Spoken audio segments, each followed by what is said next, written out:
खुली धमकी दे करके हत्या करने की बात करते हैं, उनके खिलाफ वो तुरंत संज्ञान लें और उनको जेल के सलीखों के पीछे करें। मैं चूंकि माननीय मुख्यमंत्री जी का भी था कि ये कोई घटना सामान्य घटना नहीं है, इसलिए मैं भी मीडिया के बंधुओं से मेरी बात करना चाहूंगा। तो माननीय मुख्यमंत्री जी भी पधारे हैं। मैं चाहूंगा कि इस पे विस्तार से मैं कोई ज्यादा बात नहीं करके माननीय मुख्यमंत्री जी से आग्रह करूं कि वो अपनी बात रखें। माननीय अशोक गहलोत साहब।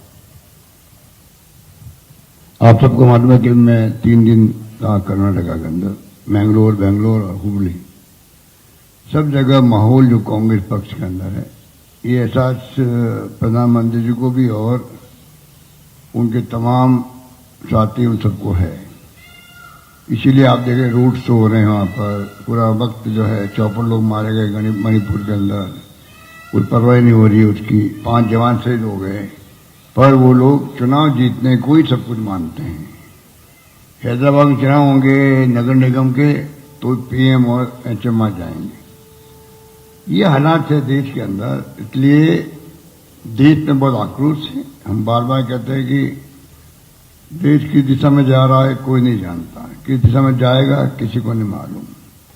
लोकतंत्र की हत्या हो रही है, संविधान की धज्जियां उड़ रही है, पत्रकार साहित्यकार लेखक जेल में बैठे हुए हैं, आलोचना इनसे सहन नहीं होती है। और आलोचना मैं समझता हूं कि पक्ष बिना विपरीत के पक्ष क्या होता है, और ये इसका नमूना आज सामने आ गया। जिस प्रकार मणिकांत राठौड़ ने, जो इतने क्रिमिनल आदमी है, उसने मल्लिकार्जुन खड़गे साहब जैसे व्यक्तित्व के धनी उनके परिवार को सफाई करने का जो बयान दिया है, उससे घिनौनी बात क्या हो सकती है। जो व्यक्ति बचपन में अपनी झोपड़ी को जलते हुए देख चुका है, परिवार के पूरे लोग जल गए उसके अंदर, एकमात्र उनके पिताजी बचे, वो संघर्ष करते करते आज 9 बार एमएलए, 2 बार पार्लियामेंट मेंबर, नेता प्रतिपक्ष, सब कुछ बने। उनके ऊपर भी अगर ये कोई हिम्मत कर सकता है तो वो हिम्मत कर सकता है जब उसको एहसास हो कि मैं बचा लिया जाऊंगा। हिम्मत तब होती है जब एक व्यक्ति को एहसास हो आगे बचा लिया जाऊंगा, वरना कैसे हिम्मत कर सकता है। इतनी बड़ी जो कांग्रेस अध्यक्ष हो, इतनी पुरानी पार्टी का, उसके ऊपर आप ये इसका कदर का जो वीडियो सामने आया है और कोई रिएक्शन नहीं। इलेक्शन कमीशन मौन, जो आप देखते हो लगातार मौन धारण किए हुए वो तो है, और प्रधानमंत्री जी ने, मैंने सुना, अभी तक कुछ कहा नहीं है। ये भी नहीं कहा हम जांच करवाएंगे। तो ये जो हालात है, ये मैं समझता हूं कि बहुत गंभीर हालात बनते जा रहे हैं। अब भी अगर देशवासी भी और हम सब प्रदेशवासी, मीडिया, साहित्यकार, लेखक बहुत बड़ी भूमिका के निभा रहे हैं। मैं बराबर सुन भी रहा हूं, पढ़ भी रहा हूं, आर्टिकल भी आ रहे हैं, हिम्मत दिखा रहे हैं अभी तक लोग। एक विद्वान ने, जो साहित्यकार लेखक थे या एक्सपर्ट थे मीडिया के, उन्होंने कहा एक गटर वाली पॉलिश हो गई है। कल रात को मैंने सुना गटर के लेवल की पॉलिश जा चुकी है, यहां तक मतलब लोग बोलने लग गए हैं। तो ये सवाल चुनाव जीतने हारने का नहीं है। अब देश के अंदर हालात जो बन गए हैं, जिस प्रकार से 9 साल शासन चल रहा है और कांग्रेस मुक्त भारत से शुरुआत करी, तो जेपी नड्डा क्यों नहीं बोलेंगे? जेपी नड्डा की हिम्मत क्यों हुई है जब प्राइम मिनिस्टर खुद ही पार्टी बने हुए हैं कि कांग्रेस मुक्त भारत बना दो, मतलब एक पार्टी शासन कर लो। इसका मतलब होता है बाकी पार्टी तो रीजनल पार्टी हैं, नेशनल पार्टी सिर्फ कांग्रेस है। अगर उसको मुक्त करने की बात जो करते हैं, इसका मतलब है कि आप एक पार्टी शासन जब देश को ले आ रहे हो, वो और भी खतरनाक है, रशिया और चाइना की तरह। इन हालातों में मैं समझता हूं कि हम यहाँ जयपुर में बैठ के बात कर रहे हैं, अलग बात है। इसी प्रकार पूरे देश के हर ब्लॉक में, हर जिले में, हर तहसील में चर्चाएं हो, जो आवश्यक है। अगर हम लोग पब्लिक को कन्विंस नहीं करेंगे या पब्लिक तक मैसेज नहीं देंगे तो आने वाला वक्त आउट ऑफ कंट्रोल हो सकता है आपके हमारे भी। मैं बहुत गंभीरता से कह रहा हूं, चिंता दिमाग में दिल में रखते हुए कह रहा हूं। ये भले अभी बहुत इनका एजेंडा फिक्स है, बीजेपी आरएसएस का एजेंडा फिक्स है। देखिए उनके लिए चिंता वैसा हो ही नहीं सकता कि वो जो एजेंडा उनका है उसी तरफ आगे बढ़ते जा रहे हैं, आगे बढ़ते जा रहे हैं, आगे बढ़ते जा रहे हैं। चिंता होनी चाहिए देश को और प्रदेश को, और सही को सही कहे, गलत को गलत कहे। अगर वो सही है तो उनको कहे फिर सही बाहर आकर के, गलत नहीं कहे, गलत करने का काम। मौन धारण करना और खतरनाक होता है। तो जितने भी हमारे बुद्धिजीवी है, साहित्यकार है, लेखक है, इंटेलेक्चुअल लोग हैं, जो राजनीतिक नेता है, कार्यकर्ता, उन सबको बोलना चाहिए। किसी पक्ष में बोलो, विपक्ष में बोलो, उनकी मर्जी है, बोलो तो सही कम से कम। नहीं बोलोगे तो जनता समझ नहीं पाएगी लोकतंत्र में। अब बताइए एक ऐसा नेता जो 50-52 साल की उनकी सेवाएं देश के लिए हैं, कई बार मंत्री रहे वो कर्नाटक के अंदर, केंद्र में रेल मंत्री रहे, नेता प्रतिपक्ष है राज्यसभा के अंदर, और जैसे ही वो सक्सेस होने लगे राज्यसभा के अंदर भी और बाहर, उन्होंने एज ए कांग्रेस अध्यक्ष सब पार्टियों को एकजुट करने की भूमिका अदा करनी शुरू करी और कामयाबी हासिल होने लगी। और ये उनके धमकाने वाली बात हो गई। इसको समझने की जरूरत है क्यों हुई है। इसलिए मैं समझता हूं कि बातें तो कहने को बहुत सारी है। अध्यक्ष ने कह दिया आपको, उनका बैकग्राउंड क्या है मुझे बताने की आवश्यकता नहीं है। और इस प्रकार से अगर ये स्थिति बनेगी तो हमारी ड्यूटी बनती है कि हम लोग बाकायदा हम अपनी भूमिका अदा करें। और भूमिका के अंदर मैं समझता हूं कि हमें जन जागरण करना पड़े, वो भी करना चाहिए, वो भी करना चाहिए, जिससे कि जनता को मालूम पड़े कि वास्तव में हम किस दिशा में जा रहे हैं। वो हमारे यहाँ का विधायक जो है मदन दिलावर मृत्यु की कामना कर रहा है। 80 साल के कांग्रेस अध्यक्ष हैं, भगवान उन्हें कभी उठा सकते हैं। ये लैंग्वेज बीजेपी की हो सकती है, ये लैंग्वेज बीजेपी ही हो सकती है। नंदा साहब, प्रधानमंत्री मोदी जी, अमित शाह जी को मैं कहना चाहूंगा, ये कांग्रेस की नहीं हो सकती है। ये लैंग्वेज कभी नहीं हो सकती कांग्रेस की। मैं भी 50 साल से राजनीति कर रहा हूं, मैंने ऐसी लैंग्वेज कभी नहीं सुनी कांग्रेस वालों से। चाहे कितना ही हमारा क्रिटिक क्यों नहीं हो, उनको जीतने की कोशिश करते हैं हम लोग। ये लैंग्वेज बीजेपी की हो सकती है जो आपके सामने आ रही है। तो इसलिए इनके खिलाफ तो एनडीपीएस एक्ट भी है, आर्म्स एक्ट भी है, आपराधिक धमकी भी है, सब तरह से आरोप लग चुके हैं। अब दूसरा, अभी अध्यक्ष बोल रहे थे ब्रज सुंदर जो बताइए आप, ये पहलवान बैठी हुई ये लड़कियां वहां पर जंतर मंतर पर, सुप्रीम कोर्ट को आना पड़ा कमेंट करने के लिए कि एफआईआर दर्ज करो इनकी। एक बताइए आपकी, एक कोई धरना हो रहा है राजस्थान में, हमने कर रखा है कोई भी फरियादी जाएगा तो उसकी एफआईआर कंपल्सरी करने का हमने नियम बना दिया है। कितना बड़ा फर्क है बताइए आप। राजस्थान में हर थाने के अंदर थानेदार के खिलाफ एक्शन होगा अगर उसने एफआईआर दर्ज नहीं की तो। इतना बड़ा फैसला हमने कर रखा और क्या बड़ा इम्पैक्ट है। इम्पैक्ट है जो कोर्ट केस होके फिर आते थे मुकदमे पुलिस में, वो आने बहुत कम हो गए हैं। माहौल बन गया, तफ्तीश में टाइम बहुत कम लगने लग गया है। तो एक तरफ तो वो राज्य है जहां पर एफआईआर कंपल्सरी कर दी है। एफआईआर तो दर्ज करनी है आपको, जांच तो आप करते बाद में, वो भी आपको मंजूर नहीं है। ये स्थिति है देश के अंदर। तो इसलिए हालात बड़े गंभीर है। तो मैंने आपको तकलीफ दी, कम से कम एक बार बैठ के बातचीत करें।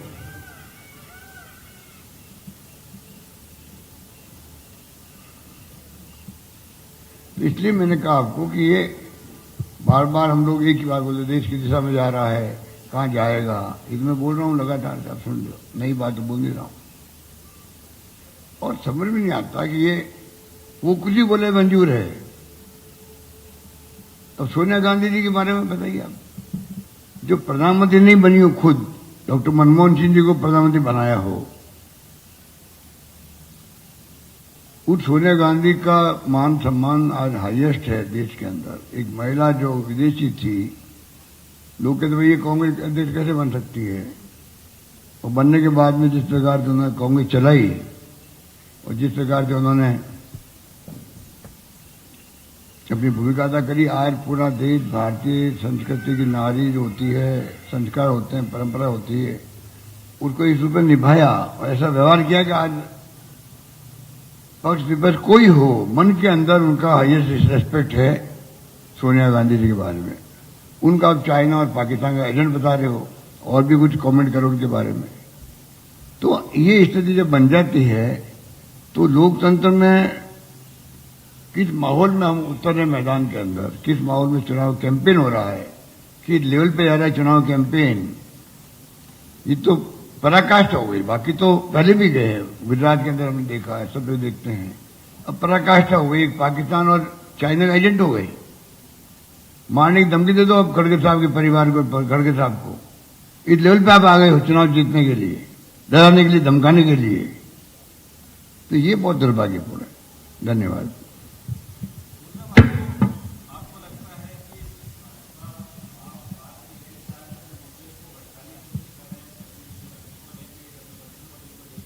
ये लगता है और तो क्या कर सकते हैं।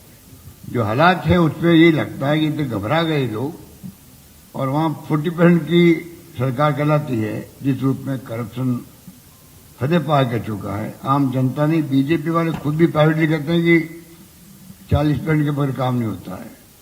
हमने खुद ने महसूस किया वहां पर। तो सीएम साहब, अब किस तरह से आप देश की जनता का ध्यान आकृष्ट करेंगे? सड़कों पे उतरेगी कांग्रेस पार्टी, या फिर किस तरह से जो है आप जनता का ध्यान आकर्षित करने के लिए और कदम उठाएंगे ताकि कर्नाटक तक ये मैसेज जाए कि सॉलिडेरिटी है? खड़गे जी के लिए ऐसा बोला गया तो पूरी कांग्रेस पार्टी देश की उनके साथ खड़ी है। कांग्रेस पार्टी तो रिएक्शन दे ही रही है। अगर आप नॉन वायलेंस का रास्ता अपनाया हो आपने, तो घटना की प्रतिक्रिया होती है, वही कर सकते हैं। इलेक्शन कमीशन जा सकते हैं,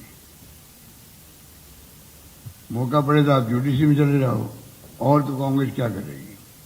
बाकी तो ये है कि जनता का आह्वान करते हैं कि आप समझ जाओ, समझ जाओ, समझ भी जाओ और संभल भी जाओ।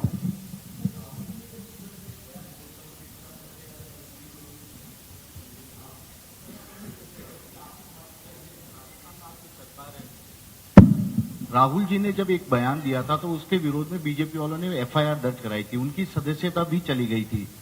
वो आपकी पार्टी के अध्यक्ष हैं खड़गे साहब, उनके खिलाफ इस तरह से जान के उनके परिवार को जान से मारने का बयान आया है। आप लोग एक एफआईआर क्यों नहीं दर्ज कराते इसके खिलाफ? क्योंकि यहाँ तो सरकार भी आपकी है, शायद सही ढंग से आपके इसकी जांच भी हो पाएगी पूरे मामले की। क्योंकि उन्होंने भी कर्नाटक में बयान दिया था, गुजरात में दर्ज हुआ। देखिए वो अलग मामला था। मोदी ने केस दर्ज कर रहा था अपने आप के ऊपर लेकर के, वो अलग किस्सा था। मुख्यमंत्री महोदय, ये उससे ज्यादा सीरियस मामला यहाँ जो है, यहाँ अगर कोई पुलिस में रिपोर्ट दर्ज करवाता है या ऐसी कोई स्थिति बनती है तो उस वक्त हम देखेंगे क्या करना चाहिए। ये उससे ज्यादा सीरियस मामला है और इसमें पार्टी से भी कोई लेना देना नहीं है। तो राजस्थान में वास्तव में आपको चाहिए कि इसके खिलाफ एफआईआर की जाए, क्योंकि ये किसी सीनियर वरिष्ठ नेता को जान से मारने की धमकी देने का मामला है। वही तो मैंने कहा कि वहां केस तो वहां दर्ज होगा जहां पर धमकी दी गई है। मुख्यमंत्री जी,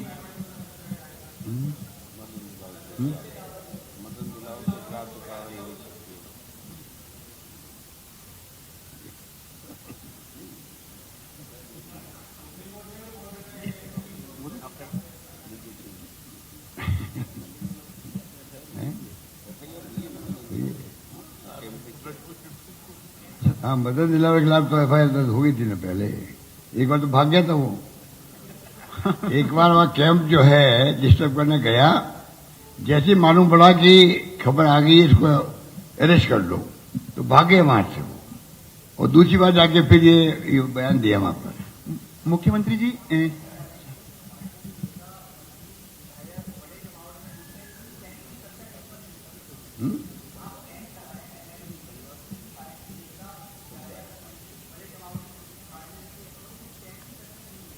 नहीं, कैंप तो इतने सक्सेसफुल हो रहे हैं, तमाम नेता कार्यकर्ता जा रहे हैं, वो सब जा रहे हैं।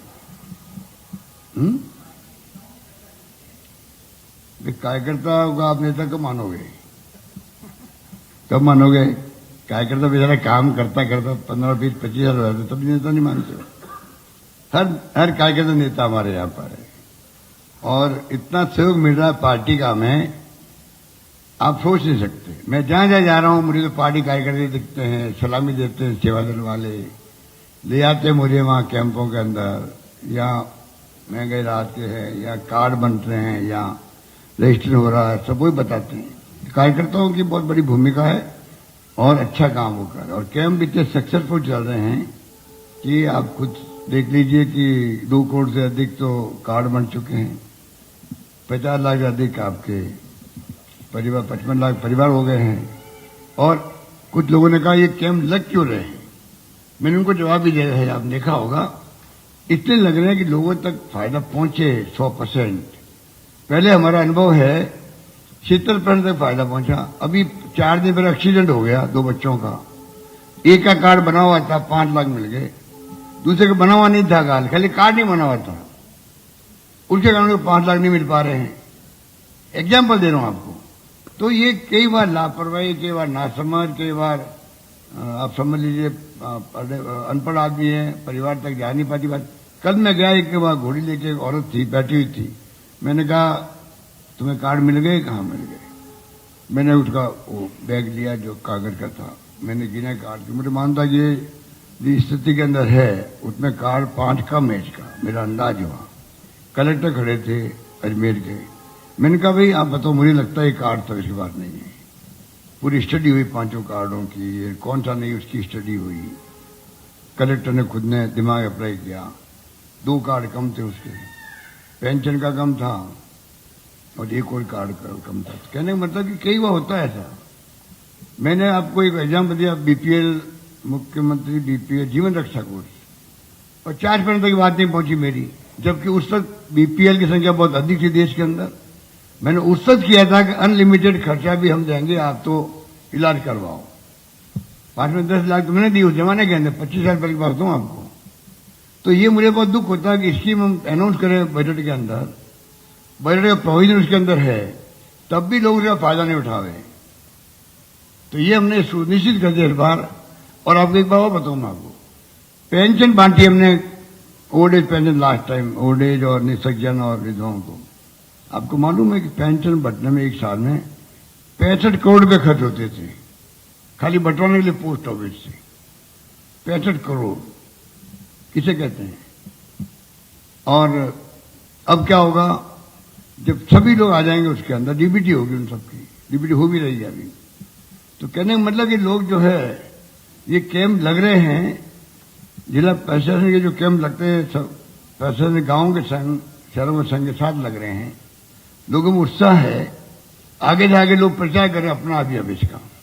इस बार इतनी अच्छी स्कीम बन गई, प्रचार अपना हो रहा आगे जाके, उसका फायदा हर व्यक्ति को मिले। और कैंप लगाए जाएंगे जब तक सब लोग नहीं निपट रहा है, कैंप चलते रहेंगे, कोई तरीका निकालेंगे। 2 महीने बाद में भी कुछ तो परमानेंट कैंप हैं, 2000 कैंप परमानेंट है।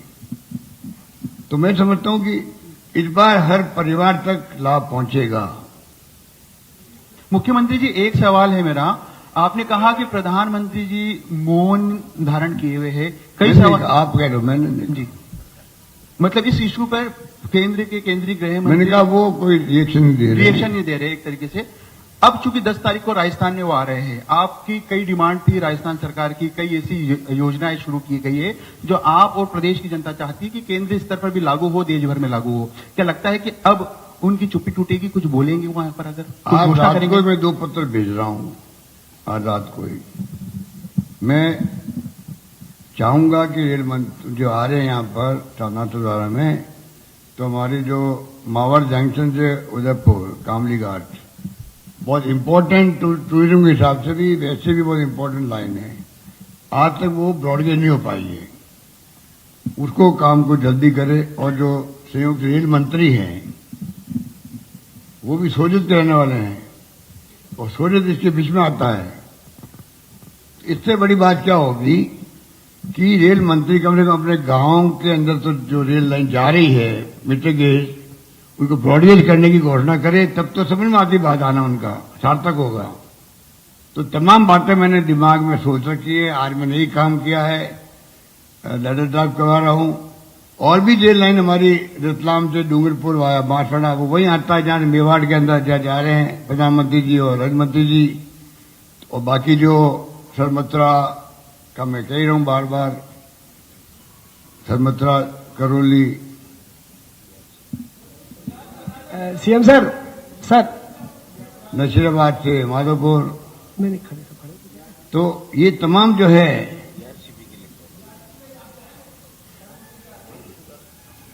ईआरसीपी के बारे में तो याद इतने पत्र लिख चुके हैं, इतनी बार बोल चुके हैं, इतनी बार आप लोगों को ब्रीफ कर चुके हैं। मौका लगते हम तो चूकते तो है नहीं, हम तो बिल्कुल उनको बताते हैं। मौका लगते वो नहीं चूकते हैं। जो इन्होंने यहाँ आपके जयपुर में मैंने सुना स्टेशन पर, आप बहुत ही क्या थे वो आप डिस्टर्ब थे।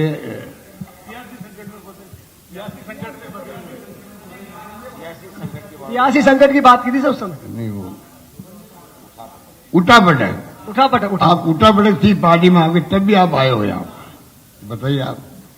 तो वो अगर उठापटक में आऊं मैं, वो बता रहे हैं मुझे, समझा रहे हैं, मुझसे मांगे कर रहे हो आप रेलवे की। इस बात की मुझे खुशी है कि आप मुझ पर विश्वास कर रहे हो।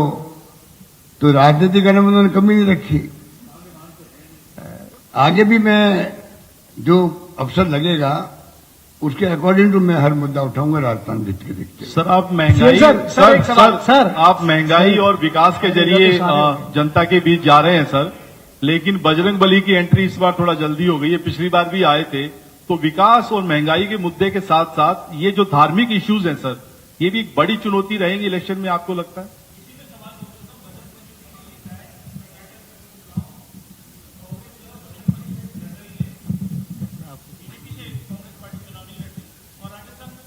तो देखिए, इलेक्शन कमीशन को प्रधानमंत्री मोदी जी पर रोक लगा लेनी चाहिए कैंपेन करने के लिए। प्रधानमंत्री जी को ये आपके काम की बात आ गई है, इसलिए आप उठा रही हो। प्रधानमंत्री जी को, इलेक्शन कमीशन को प्रधानमंत्री पर कैंपेन करने में रोक लगानी चाहिए। ये तो ईमानदारी की बात कह रहा हूं आपको मैं, ऐसे नहीं कह रहा हूं। आप कानून पढ़ लीजिए। आप कोई धार्मिक हिसाब से बात करेगा इलेक्शन के अंदर, धर्म के नाम पर रोक लगती है उसके ऊपर, इलेक्शन खारिज हो जाता उसका। बैजू शेखावत थे, मुख्यमंत्री बन गए, 2 जगह खड़े हुए थे, गंगानगर और बाली से।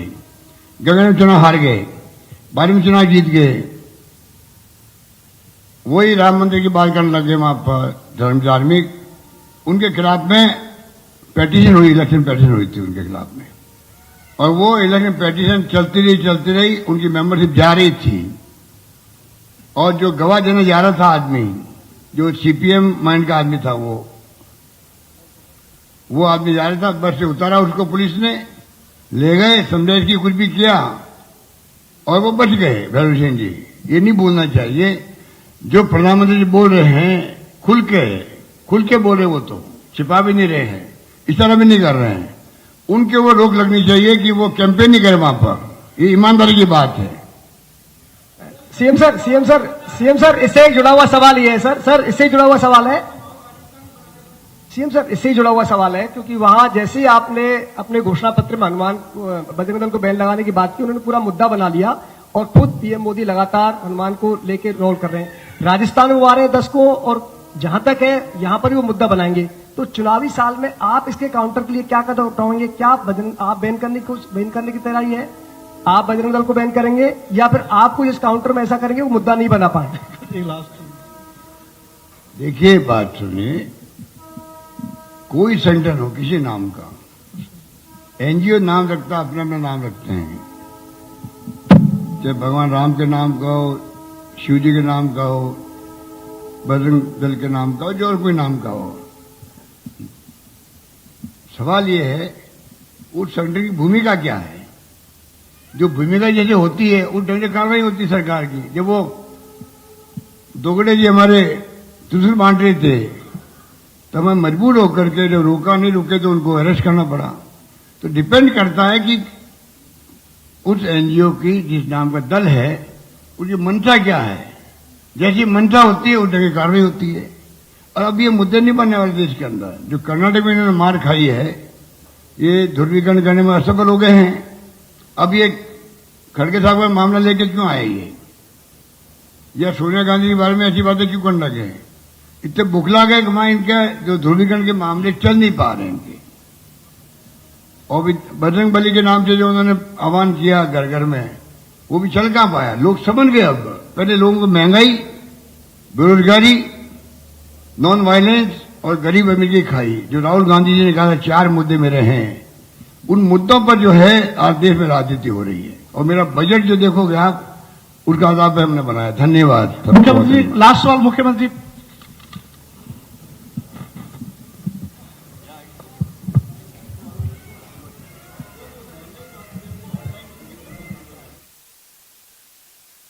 मुख्यमंत्री अशोक गहलोत मीडिया से बातचीत कर रहे थे। इनकी ये पीसी अब खत्म हो चुकी है। देखिए, मल्लिकार्जुन खड़गे को लेकर जिस तरह के बयान सामने आए, उसे लेकर बीजेपी नेताओं पर दोनों ही चेहरों ने निशाना साधा, वार किए। और उन्होंने मुख्यमंत्री अशोक गहलोत का कहना है कि मल्लिकार्जुन खड़गे बहुत बड़े नेता हैं, बहुत बड़े कद के नेता हैं, और उनके खिलाफ इस तरह से बोलना, धमकी देना ये सही नहीं है। इस तरह की भाषा कांग्रेस की भाषा नहीं है। ये जो जुबान है, ये जो लैंग्वेज है, वो भाजपा की ही हो सकती है।